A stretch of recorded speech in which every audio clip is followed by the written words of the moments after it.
University के professor Madri Kakoti के समर्थन में प्रोफेसर अजय आर्य ने दिया इस्तीफा। माद्री काकोटी के ऊपर राजद्रोह का एफआईआर दर्ज की गई है। उन्होंने पहलगांव आतंकी हमले से संबंधित सोशल मीडिया पर कई पोस्ट डाले थे। आपको बता दें कि अब उनको लखनऊ यूनिवर्सिटी के भूविज्ञान के प्रोफेसर अजय कुमार आर्य का साथ मिल गया है। प्रोफेसर अजय आर्य ने एथलेटिक्स एसोसिएशन के महासचिव पद से इस्तीफा दे दिया है।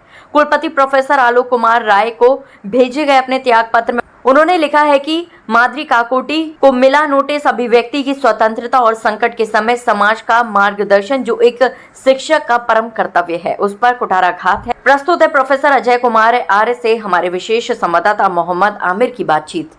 नमस्कार। इस समय हमारी टीम लखनऊ विश्वविद्यालय के गेट पर है। अभी हाल ही में डॉक्टर माद्री काकोटी ने एक विवादास्पद बयान दिया है, जिसको लेकर काफ़ी हो हल्ला मचा हुआ है और लखनऊ विश्वविद्यालय प्रशासन ने उनको नोटिस दिया है।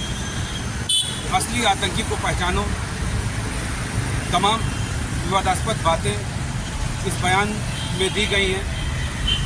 उनके नोटिस के बाद विश्वविद्यालय के कई शिक्षक उनके समर्थन में आ गए हैं। ऐसे ही एक शिक्षक हैं यहाँ के अजय आर्य।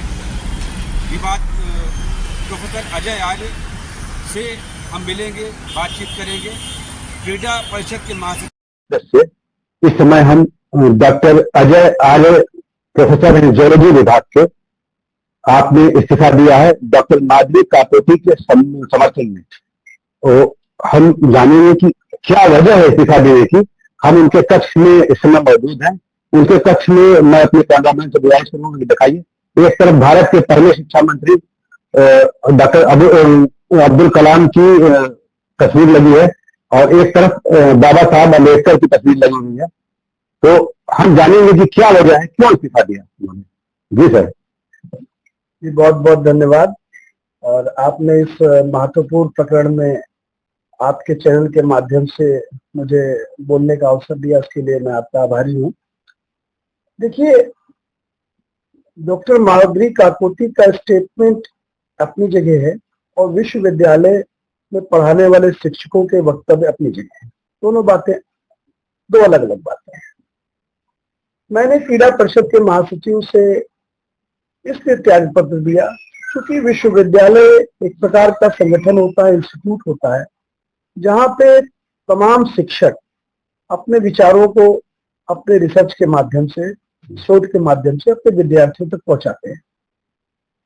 और विश्वविद्यालय का शिक्षक होने के नाते हम सभी शिक्षकों का एक नैतिक दायित्व है कि हम समाज में होने वाले परिवर्तनों को अपने तुलनात्मक अध्ययन द्वारा समय समय पर आम जनमानस और विद्यार्थियों तक पहुंचाते हैं।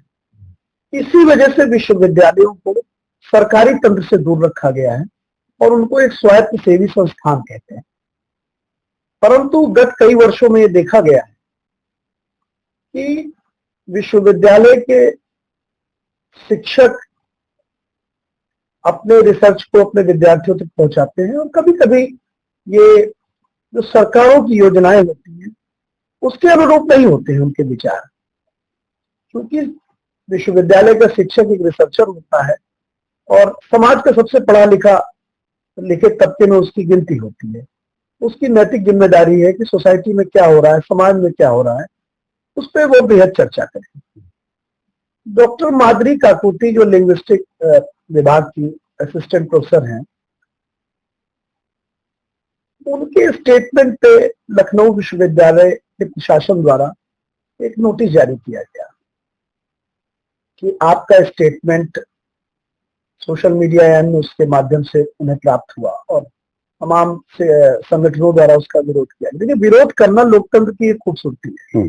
अगर कोई विद्यार्थी, कोई संगठन विरोध कर रहा है तो उसका अपना एक लोकतांत्रिक हक है। और कोई शिक्षक या कोई भी गण्यमान्य व्यक्ति इस देश का जो संविधान के दायरे में रहते हुए अपनी बात को रख रहा है, तो उसका अपना अधिकार है।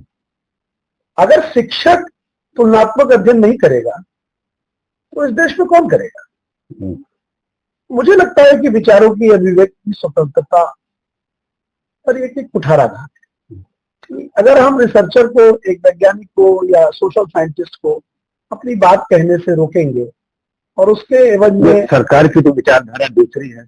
डॉक्टर माद्री के ऊपर एफआईआर हो गया, आपके ऊपर भी FIR हो सकता है। देखिए, डॉक्टर मादरी के ऊपर FIR विश्वविद्यालय ने नहीं कराया है। नहीं, मेरी बात, गवर्नमेंट। डॉक्टर मादरी को एक नोटिस जारी किया गया है, जो नंबर 1 तो सक्षम अधिकारी द्वारा जारी नहीं किया गया है। उसमें कुल सचिव द्वारा डायरेक्ट उनको एक आदेश जारी किया गया है कि आगामी 5 दिवसों में आप अपनी बात को स्पष्ट करें और क्यों ना आपके ऊपर अनुशासनात्मक कार्रवाई की है। तो इसमें एक प्रोसीजर फ्लॉ भी है। बनस्पत इसके नोटिस जारी करने के उनको बुलाते और उनसे पूरी बात पहले समझते, क्या प्रकरण है, क्यों प्रकरण है, और उन्होंने अपने एक स्पष्टीकरण में स्पष्ट भी कर दिया है कि किस तरह के आतंकवाद की वो बात कर रही थी। उसके बावजूद भी अगर FIR बाहर से दर्ज की जाती है तो मुझे लगता है ये बहुत उचित है। तो आपके अनुसार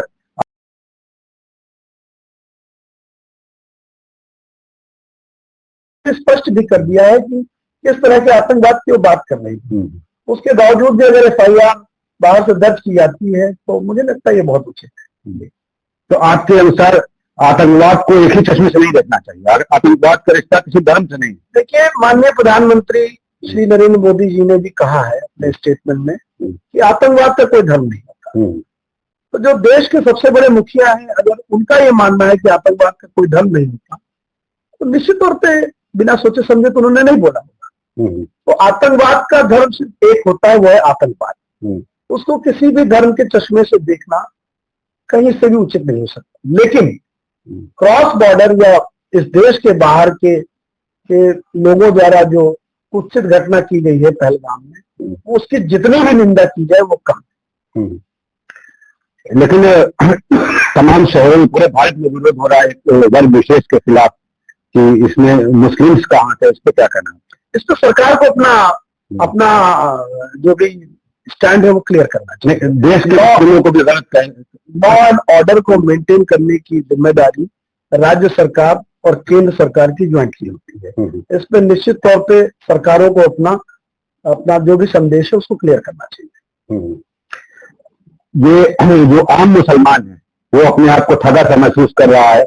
जो वंशज हैं वीर अब्दुल हमीद के, डॉक्टर APJ अब्दुल कलाम के, जो यहाँ के राष्ट्रपति भी रहे हैं, एटम बम का आविष्कार किया, और तमाम जो मुसलमान जिन्होंने इस देश के लिए योगदान दिया, वो अपने आप को आज ठगा सा महसूस कर रहे हैं। इसके बारे में क्या कहना है?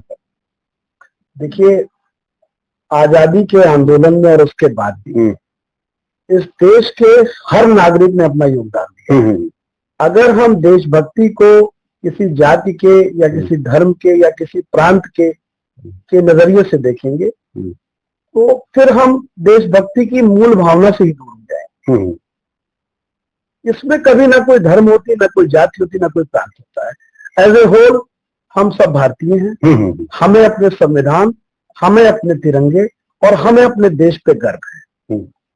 इस प्रकार की किसी भी बात को कोई भी वर्ग, चाहे आपका मानना है कि सरकार को एक्शन लेना चाहिए ऐसी बातों पे, जो वन्य से फैलने वाली बातें?